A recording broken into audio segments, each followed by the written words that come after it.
What a question. Africa relevant or relegated?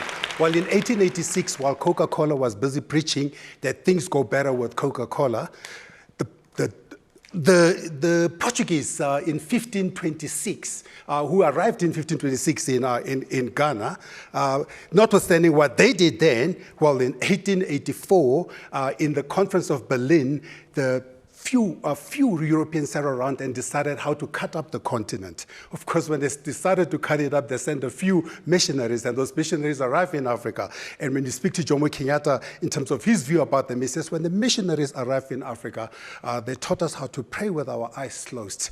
When we opened our eyes, they had the land we had the Bible in our hands, and they had the land in their hands. So you can see the continent didn't start off to a great start, get off to a great start at all. And then, of course, then you get to see some of the movies which we've been flooded with from Hollywood, starting with Tarzan. I mean, what's the whole idea about Tarzan? That a white man is going to get a better idea for the continent, is going to save the continent. That led to a whole lot of other things like The Lion King much later in our time.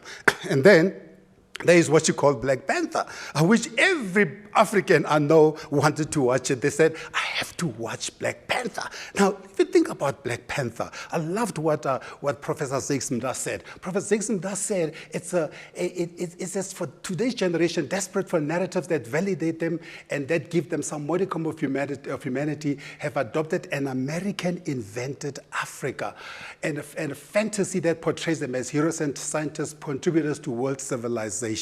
We are in trouble. Nobody is talking about the Battle of Isandlwana, which took place in 1879. They're not talking about it in the romantic ways in which they are talking about Tarzan and about Wakanda. Listen, everybody is here in this continent, and they are busy eating from Europe to America to Asia. And when they come to this continent, they stop in Kenya, and they say, look at this filth. We can create something out of this filth, as Vivienne Westwood said when she went through Kenya. And they look at the things we look down on. Amasonja, we call them the Mopani worms. They take them and package them. And then all of a sudden we say, oh my goodness, they are taking from us. They fight for the coffees that we drink here in the continent. It's a new war. Then they get to move around the continent even with more confidence, taking some of our creative ideas. And we look at them and says, are they appropriating us or are they appreciating us? Do you know those bags that we carried that came from Ghana in the 1980s when the Nigerians were kicking out the Ghanaians and they sent them back to Ghana and says, Ghana must go. All of a sudden when Louis Vuitton put on a brand on them and put them on the ramps, guess what Africans were saying? I can now proudly carry my bag to the airport without people pitying me. You already had the bag. You had the blankets that in the mountains of Lesotho, but you only started to appreciate it when Louis Vuitton put it on the ramp. We already had the elegance of the Maasai, but you only appreciated them when Vuitton put it on the ramp. And of course, when Stella McCartney put up her range in the Paris Fashion Week and says it's a joyful celebration of British style. British style. Maybe she's a little off just by a country or two, because the style which we Africans call ours is actually not even ours. It's from the Dutch. They came up with Vlisco. They came up with GTP. They came up with all these brands which we call ours, which are being appropriated. Well, one thing about us, we love our food. When Jamie Oliver took the Ghanaian, the Nigerian jollof and packaged it and put it there, we're like, he's stealing our food. He's just packaging it. You see, a lot of these brands, they come to the continent and they understand us a little better than we do. They take the time and they take our favorites and they say, you endorse our brands, from Techno, which was designed for Africans. And Samsung, but what I love about what Samsung and Techno is doing in many ways is what KK Park said to me when I interviewed him about 15 or 20 years ago. He says our aim is to promote cooperation, innovation, and the exchange of ideas in technology so that our products and technologies continue to meet the needs and the conditions of the continent. I think also the aspirations of the continent. Our problem, folks, is that if it ain't West, we think it ain't best. We go so far are, we think we just need to change and look like them. And when we represent the law, we say we need to wear the wigs like them. The British have been out of the continent for over 50 years. We're still fighting to wear their wigs to lay the law in town. And when our young ones are going out there and say, I need to sell jeans for $600, we don't appreciate it until Meghan Markle comes here. We don't appreciate that Nelson Makamu is a great artist until Oprah Winfrey says, you're a great artist, and now you can charge what you're worth. We don't appreciate that Ladysmith Mabaso was a great band until Paul Simon says, we are homeless. We've never been homeless. And when Credo Mutwa says, I am the thinker of the continent, we're like, no, you're a bit of a witchcraft, a witch doctor, not like Einstein. Well, it's the same thing. Credo is one of us, speaking like us. Do you know, sometimes they let us into this to come play with them a little bit, you know, and they knight us, David Ajay and some of Mo Farah, who are both born in Africa, in Ghana and in Somalia.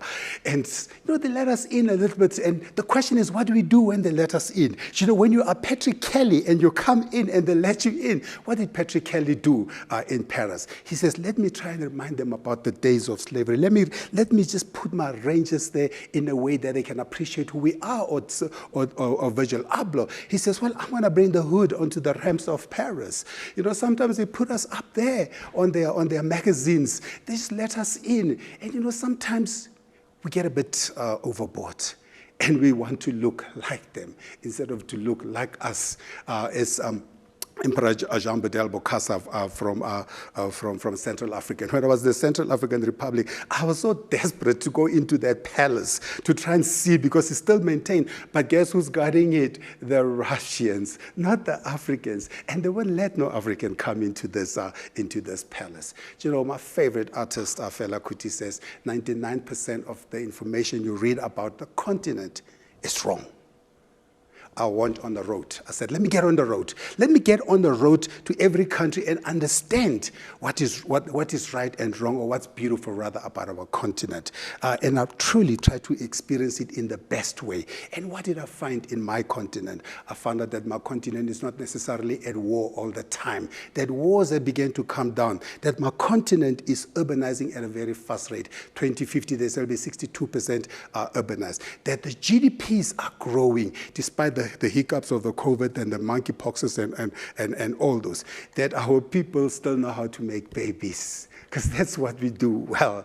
We are creating the growing African population, 70% of which is under the age of 30. We have a youth dividend that we need to use well. How are we going to use that? I love what Thabo Mbeki once said. Thabo Mbeki says, out of an Africa that is reborn must come modern products of economic activity, significant contributions to the world of knowledge in the arts, new images, arts and technology, new images of an Africa of peace and prosperity. All Thabo was asking us to do is, folks, can we start branding? Let us create brands. You know, I started this Brand Africa initiative in 2010, and every year I'm trying to understand what brands do Africans admire. Well, this year, 83% of the brands that Africans admire are not African. So we got a job that we need to do as Africans. We need to start a complete new revolution. And the revolution that I'm leading is a brand-led revolution, because we are tired of having the narratives of the continent which are filtered through famine, poverty, inequality, corruption, and hate. They are all here. But we know that has not worked at all. And we know the story of the continent is much better. As Miriam Makeba once said it, says the conqueror writes the history. They came and they conquered and they're right. We can't expect somebody who came to conquer you to tell a good story about you. It's up to us to tell our story. And out of this continent, there's always something excellent that comes out. Something as excellent as Dangote from Nigeria, one of the biggest companies by the wealthiest African, who is doing good by putting food on the table, oil in the cars in Nigeria. Something good comes out of this continent. Thebe Magugu dressing Grace Jones recently. Tsepo, as you've seen earlier, Tsepo jeans. Mathosa dressing style icons everywhere else in the world. Or Bathu and Drip. I mean, how about these two brands? They were both started about 5 years ago. They are each now selling over 300,000 pairs of shoes every year. The biggest, fastest growing brands in the continent. I was just astounded to see in the top 100 list of the most admired brands that Drip and Bathu and Drip made the list. And everywhere I go in the continent, in the world, they said to me, how possible is it? Says, because they are leading a revolution that people understood in Kenya when they started M-PESA. M-PESA became the standard by which Vodafone says, we need to do this everywhere else in the world. More than 50% of the GDP of Kenya goes through M-PESA. Or young people from Yoko, they came to see me. I was on the board of Mercantile for 15 years. Yeah, 15 years. And they came to see me about 7 or so years ago. They came to see me at home and they say, we are struggling to break through into mainstream. Can you just open a door for us? I said, I'll give you an audience with the bank because the big four are not giving you a chance. I opened the opportunity for them at Mercantile Bank to endorse their brand. They are now one of the finest point of sale operators in the continent. Or the people in Uganda who says, if you're going to make a car, if the country is so congested and there is so many fumes, let us create an electric car out of Africa. And I went to the factory a few years ago. I've been going many times there, but last year I went there and I drove in their new buses, the electric buses, their cars, which were made out of one of my finest university, Makerere, a great heritage university. Or Esther says, I can make a BMW look better. Folks, we're living in an amazing time. We're living in the continent of Africa, where the rhythm, the beat of the continent comes from this country and talked about everywhere else in the world. Or Burna Boy sells out Madison Square Garden. Or a country like Rwanda says, if people are going to play in Europe and everywhere else, and the eyes are going to be glued on the premiership, they better come to Rwanda at the end of it.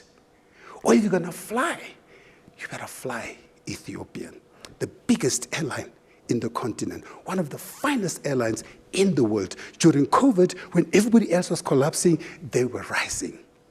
The best brands in the continent. You can see the most admired African brands, from MTN, Dangote, DSTV, Ethiopian. You can see they come from this continent. We can build great brands, but we have to protect them. We have to protect them, as the people at Ethiopian Coffee learned. They learned that when Starbucks wanted to appropriate their trademarks, their names, they said, hold up, Starbucks. We are going to brand our own coffee, and you are no longer going to underpay us. They reached an agreement, and as they said that the agreement marks an important milestone in our efforts to promote and protect Ethiopia's specialty coffee designation. Folks, we know branding. We understand branding. Branding started in Africa, in Egypt, 2700 BC, when we started branding our animals to stop people from stealing them. And when we are going to brand, we are going to brand in the way that only an African can. We're going to brand it using our language, our colors, our symbolism. As Fela Kuti says, you just can't sing good African music in English. Are we relevant or relegated? Of course we are relevant. The people who are relegating the continent is us. We are the ones who are running, begging to the World Health Organization to give us their COVID. We are the ones who are blaming CNN for telling the story from an American perspective. What do you expect them to do? They are American. We are the ones who are running to IMF to borrow money instead of creating the money here. We need to stop consuming and start creating. And as Chinua Achebe said, until the lion learns how to speak, tales of the hunt will always glorify the hunter. Welcome to Africa.